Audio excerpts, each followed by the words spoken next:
Morning. Good morning. Dito pa rin tayo. This is our part of our continuing discussion dito sa Monday News Shocker. Itong sinasabi natin na change of heart ni President Bongbong Marcos at ni Boying Remulla sa kaso ni former Speaker Martin Romualdez, kung saan ngayon ay pinaghahanda na ng ombudsman yung pag-file ng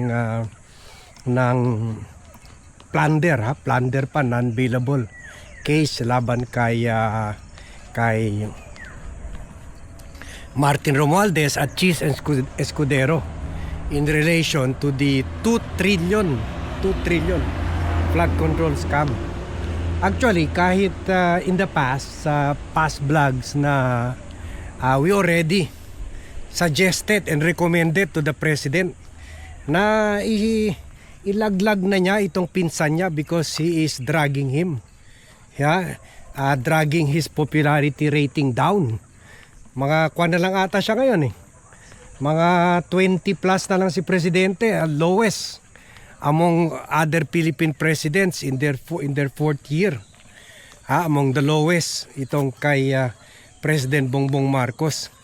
Samantala si Sara naglalaro pa rin sa 40 to 50 yung popularity. Although unpopular rin siya sa issue ng korupsyon. Yan. Napapababa sa popularity rating ni Sara, 51%, baksak. So pero kahit ganun, kahit in the past na sinasuggest na natin na ilaglag na ito si Romualdez, akala natin hindi na ito mangyari Sabi nga natin siguro ipabayaan na lang natin yung next administration to go after Romualdez. Pero yun, medyo we were all taken off guard. Na bigla tayo lahat na ito na may date pa, Mayo, kung kailan papailan ng plunder case kay Romualdez. Ibig sabihin makukulong na talaga ito by May kung hindi ito tatakas at pumunta sa mga propiedad niya sa abroad. So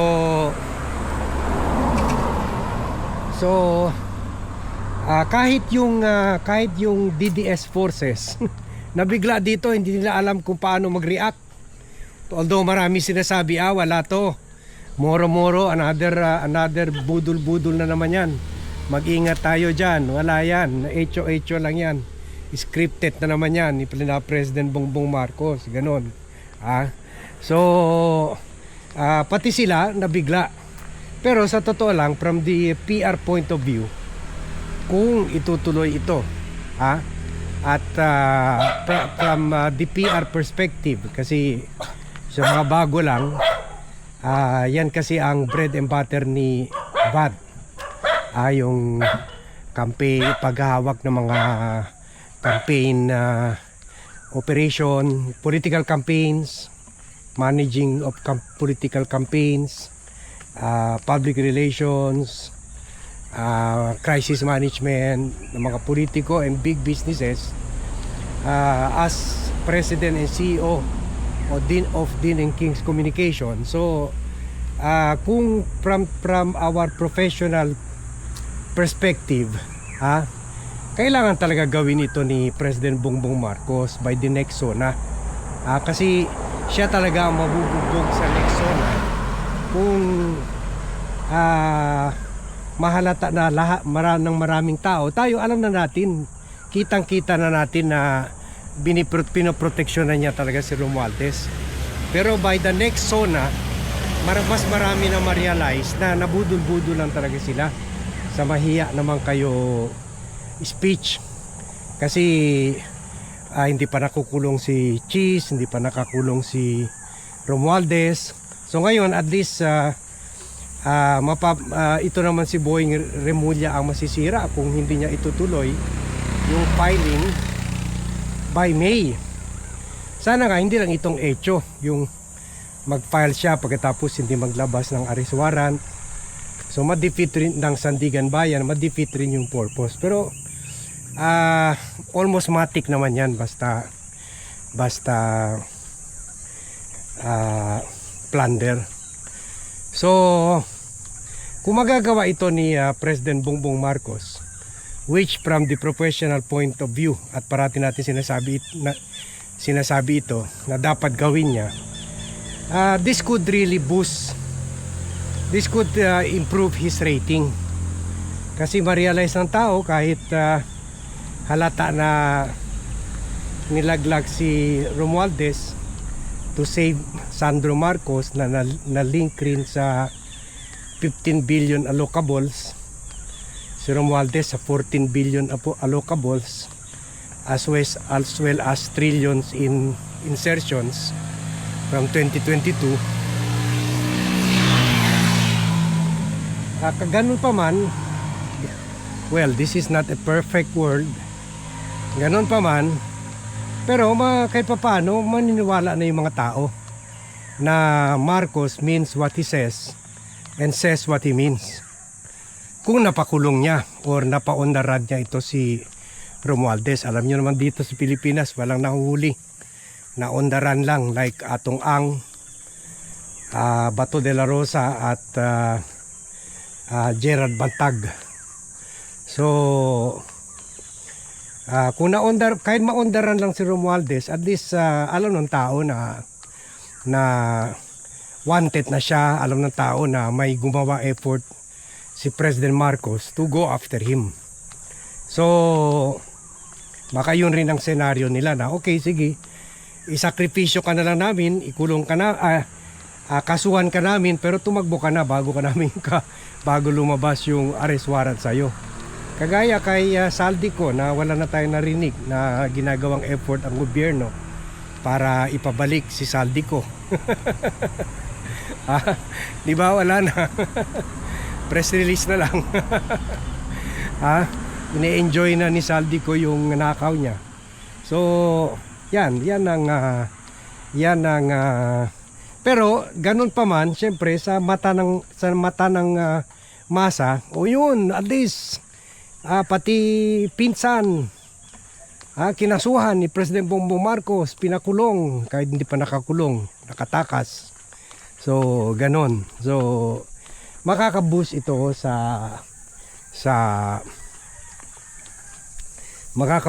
sa popularity rating ni Presidente. At pati yung mga nasa military sector na medyo nababahala na rin sa mga pangyayari, makikita nila na okay naman pala, matino naman pala itong Presidente. At least sa mata nila, ganun ang dating sa kanila. May sense of fairness and propriety itong si Presidente. So at on the other hand, habang mapapaganda ang imahe, ang popularidad, mapapaganda nitong issue, nitong pag-file ng kaso kay Romualdez, mapapaganda yung imahe ni Presidente, mapapasira naman yung imahe ni Sara Duterte. Kumbaga, noon kasi, di ba, sabi natin isa sa mga political campaign strategy nila, na vlog na natin ito noon, ay durugin itong si President Marcos through the flood control issue, na kahit nagsimula during the Duterte administration at ninakawan tayo ng 800 billion, lumaki naman talaga sa Marcos administration under Romualdez and Cheese, na in 3 years lang nakapagnakaw na sila ng 1.2 trillion. 1/5 of the budget o 1/6 of the budget, kasi 6 trillion na ang budget natin annual budget, pero sila nakapagnakaw ng 1.2 to 1.3 trillion. So malaki talaga. So yan ang ginagamit ni Sara na parang campaign kwa nila, issue na kahit sila na kwan na rin, na sa kwan na rin, naipit na rin sa corruption issue. Pero parang sinasabi nila, mas corrupt yung Marcos administration. At yun, pinoproteksyonan yung mga kaalyado ni Presidente. Pero kung mapakulong or mapaundaran ni Presidente si Romualdez, mawala yung sting or mawala yung tama or force, puwersa ng or damaging effect ng issue on graph kung napakulong o napaundaran ni Presidente ang pinsan niya, lalo na kung napakulong niya ito. So aangat yung popularity ni President Marcos, babaksak naman yung kay Sara, kasi lumalabas na marami magnanakaw sa Marcos administration, marami magnanakaw sa Duterte administration, pero sa Marcos administration may napapakulong na hindi nangyari sa panahon ni Duterte. Isipin mo kung mapakulong niya Senate President, House Speaker, at ilan senador, si Jinggoy, si Joel Villanueva,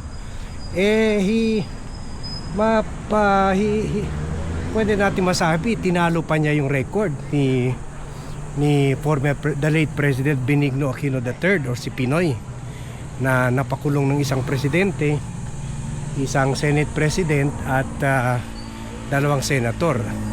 Dito kay Marcos, napakulong niya si Duterte sa The Hague, and then si Cheese at si Romualdez, and also Jinggoy and Joel, and among many others. So sana nga mangyari ito. President Marcos really needs to make this happen. Hindi lang sa press release, kundi yung sa tunay talaga na pag-aresto at pag-file ng kaso. So sige, yan lang ang take natin on this issue. Thank you very much everyone for watching. Thank you very much for joining me in this vlog. Good morning to all, and see you in my next vlog.